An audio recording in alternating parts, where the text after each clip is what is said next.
हरी झंडी। आज सीएम 50 वर्षों की इस यात्रा के फलस्वरूप आज 100 राजधानी सेवा प्रारंभ करने के इस अवसर पर मंच पर उपस्थित प्रदेश सरकार में परिवहन मंत्री श्री दयाशंकर सिंह जी, प्रदेश के मुख्य सचिव श्री दुर्गाशंकर मिश्र जी, माननीय विधायक मोहनलालगंज से अम्बरेश कुमार जी, अध्यक्ष परिवहन निगम श्री प्रशांत त्रिवेदी जी, प्रमुख सचिव परिवहन श्री वेंकटेश्वर लू जी, आज के इस कार्यक्रम में उपस्थित परिवहन निगम के सभी अधिकारीगण और उपस्थित भाइयों बहनों, उत्तर प्रदेश परिवहन निगम के बारे में अभी डॉक्यूमेंट्री आप सबने देखी है कि 15 मई 1947 आजादी के कुछ ही महीने पहले उस समय के उत्तर प्रदेश में एक राजकीय परिवहन सेवा प्रारंभ हुई थी। लोगों के सुगम यात्रा और सुरक्षित यात्रा के लिए यही राजकीय परिवहन सेवा 1972 में 1 जून 1972 को उत्तर प्रदेश परिवहन निगम के रूप में आगे बढ़ी और देश की सबसे बड़ी आबादी के राज्य में पब्लिक ट्रांसपोर्ट की सबसे बड़ी इकाई के रूप में कार्य करते हुए आज 50 वर्ष की अपनी एक शानदार यात्रा को आगे बढ़ाते हुए लगातार कार्य कर रही है। इस अवसर पर परिवहन निगम को मैं हृदय से बधाई देता हूं। आज राजधानी सेवा के जिन 93 बसेज को और 7 अन्य साधारण बसेज को यहां पे प्रारंभ किया जा रहा है, इसके लिए प्रदेशवासियों को भी मैं हृदय से अपनी शुभकामनाएं दे रहा हूं। मित्रों, जब हम लोग आज यहां पर एक और 50 वर्ष की शानदार यात्रा के कार्यक्रम को आगे बढ़ा रहे हैं, वहीं हमारे सामने देश के कोने पर हुई एक दुखद दुर्घटना भी हम सबके सामने है। कल आप सबने देखा होगा, उड़ीसा के बालासोर में कल सायंकाल Bangalore Howrah superfast express, Coromandel express और एक मालगाड़ी दुर्घटना के शिकार हुए हैं। इस भीषण दुर्घटना में अनेक यात्रियों की मृत्यु हुई है। यह संख्या 350 से ऊपर पहुंच सकती है। लगभग 900 के आसपास लोग घायल हैं।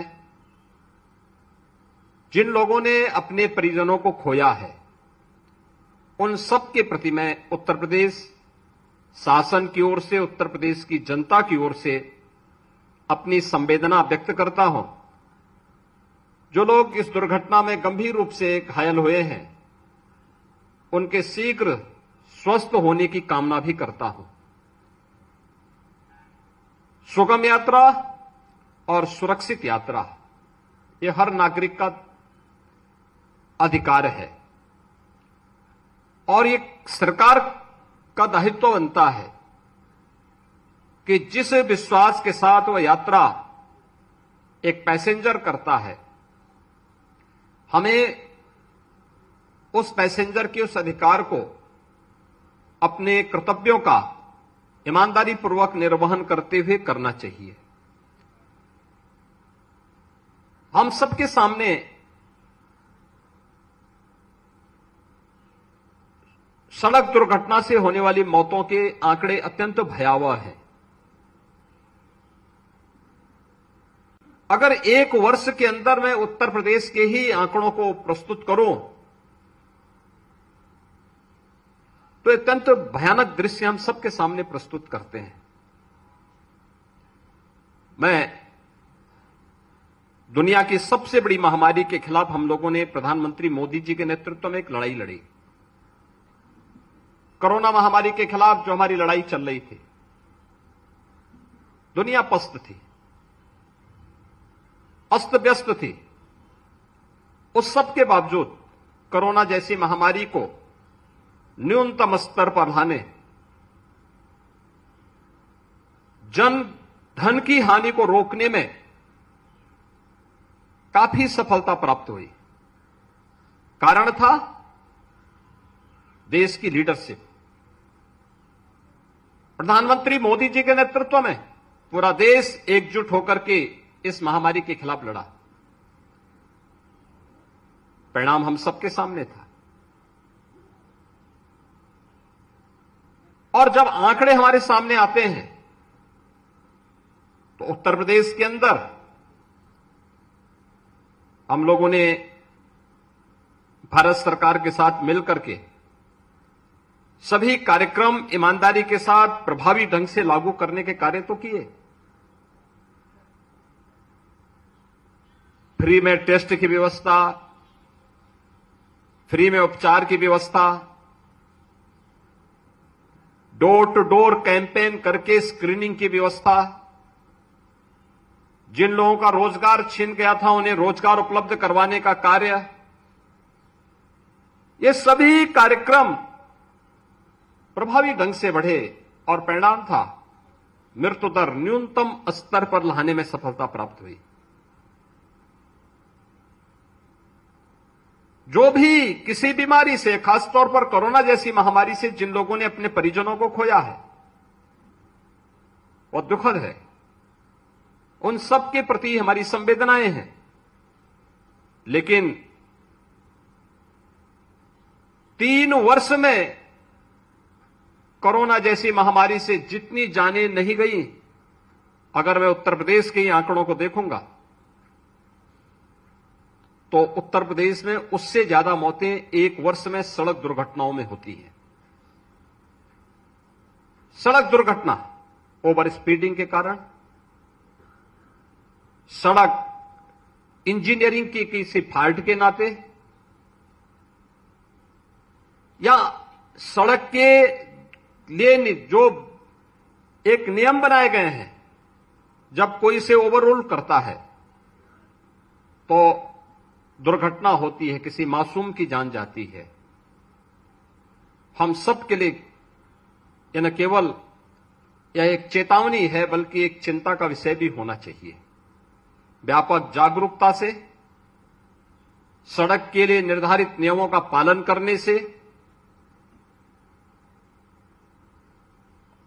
हम असंख्य लोगों की जान बचा सकते हैं। और मैं आह्वान करूंगा, सड़क दुर्घटना से होने वाली मौतों को रोकना। एक एक जान हमारे लिए बहुमूल्य है, कीमती है। एक एक व्यक्ति की कीमत हमारे लिए महत्वपूर्ण है। और उस व्यक्ति की, उसके परिवार के लिए, समाज के लिए, राष्ट्र के लिए वो अपने आप में एक अमूल्य निधि है। इसलिए सड़क दुर्घटनाओं को रोकना, किसी भी एक्सीडेंट से होने वाली मौत को रोकने के लिए व्यापक जागरूकता का अभियान प्रारंभ करना, अगर हम इसको करते हैं तो वास्तव में एक राष्ट्रीय कार्यक्रम होगा। इस संबंध में केंद्र सरकार ने भी, सुप्रीम कोर्ट ने भी बार बार चिंता व्यक्त की है। आज के इस अवसर पर परिवहन निगम जिन कार्यक्रमों को लेकर के चल रहा है, इसको और प्रभावी ढंग से आगे बढ़ाने की आवश्यकता है। हमारा प्रयास हो परिवहन निगम की बसेस से या उत्तर प्रदेश के अंदर पब्लिक ट्रांसपोर्ट की सेवा का उपयोग जो लोग भी करना चाहते हैं, हमें उन लोगों को उस प्रकार की सुविधा देनी होगी। और केवल इसे निगम के स्तर पर ही नहीं, बल्कि आवश्यकता पड़ती है प्राइवेट ऑपरेटर को भी एक रेगुलेशन के साथ जोड़ करके हर गांव तक यातायात की सुविधा हमें उपलब्ध करानी पड़ेगी, बस की सेवा उपलब्ध करानी पड़ेगी।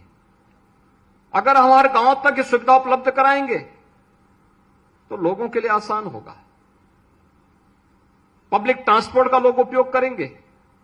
मैंने देखा है जहां पे इलेक्ट्रिक बस सेवा प्रारंभ हुई है, इलेक्ट्रिक बस सेवा के कारण लोगों में उसकी एक नई डिमांड बनी है। हम वर्तमान में प्रदेश के 10 सिटी के अंदर इलेक्ट्रिक बस सेवा प्रारंभ किए हैं और इतनी डिमांड है उसकी, जहां जाओ हर व्यक्ति कहता साहब हमारे यहां भी इस सेवा को शुरू करवा दीजिए, हमारे यहां भी इस सेवा को शुरू करवा दीजिए।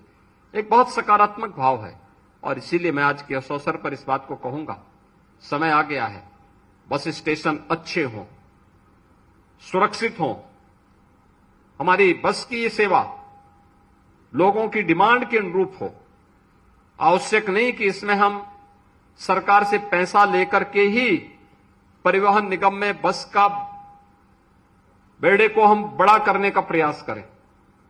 हमारा प्रयास हो परिवहन निगम की मौजूदा संसाधन की अभिवृद्धि तो हो ही, लेकिन साथ साथ प्राइवेट ऑपरेटर को भी इसमें जोड़ करके प्रत्येक गांव को, प्रत्येक शहर को हम बेहतरीन बस सेवा के साथ जोड़ लेंगे तो उत्तर प्रदेश के अंदर दुर्घटनाओं की दर को भी हम और भी, सड़क दुर्घटना से होने वाली मौत की दर को और न्यूनतम स्तर पर लाने में सफलता प्राप्त होगी।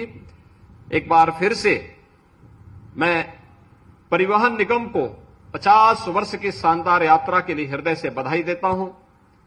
इन 100 बसेज को शुभारंभ होने पर अपनी शुभकामनाएं भी देता हूं और उड़ीसा में बालासोर जनपद में हुई दुर्घटना में जिन परिवारों ने, जिन परिजनों ने अपने परिवार के सदस्यों को खोया है, उन सब के प्रति मैं अपनी हार्दिक संवेदना व्यक्त करते हुए जो घायल हुए हैं उन सब के शीघ्र स्वास्थ्य की कामना करता हूं।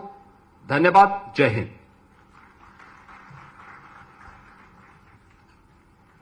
बहुत बहुत साधुवाद माननीय मुख्यमंत्री जी को। और अब धन्यवाद ज्ञापन के लिए श्री एल वेंकटेश्वरलू जी, प्रमुख सचिव परिवहन विभाग।